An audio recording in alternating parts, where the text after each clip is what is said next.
Are you aware that you have been pronouncing your dhal as a zai? Don't worry, it's very common. A lot of us have grown up saying allazi, yukazzibu. And what is it that differentiates that from saying alladhi and yukazzibu? It's two very important things, and that is the point of articulation of this letter, or of these letters, and the specific characteristics of these letters. So let's jump right in. It's Adam Rahim with Quran Flow for our 10-day Quran challenge for Dhul Hijjah. The correct pronunciation of the letters that we have here, alladhi yukazzibu. I want you to pay attention and do it with me. I want you to feel. You're going to utilize the tip of your tongue in conjunction with the bottom edge of your top two front teeth, right? So you're going to have a vibration. Try it. Beautiful, just like that.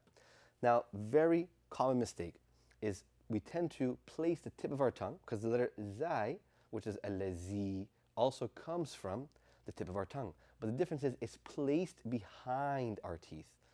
And the space that's created between the tip of your tongue and the back of your teeth, it tends to create a buzzing sound, as, but rather, for the letter dhal, what we're looking for is a vibration.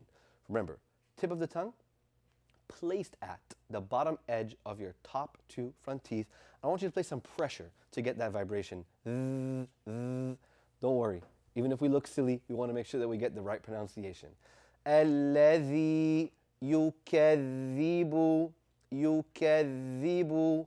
Now we have lots of examples here, right? In majority of the verses. So let's read this together so you can get a feel for how it should sound. I want you guys to read with me, ensuring that you are vibrating the dhal and you're placing the tip of your tongue at the bottom edge of your top two front teeth, and you're not buzzing the sound. Okay? Let's get started.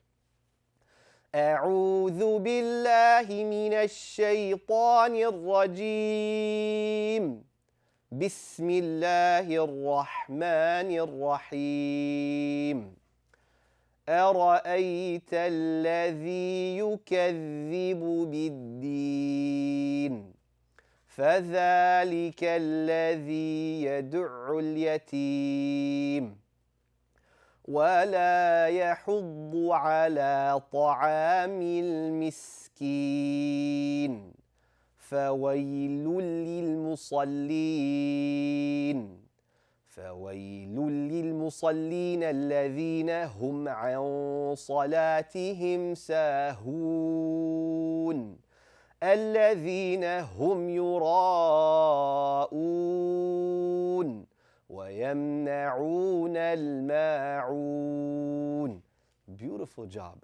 You've just pinpointed that you need to vibrate the zal and not buzz it. الذي. If you want more in-depth detail regarding this rule and other tajweed rules, visit us at quranflow.org and enroll in our next semester. See you guys over there.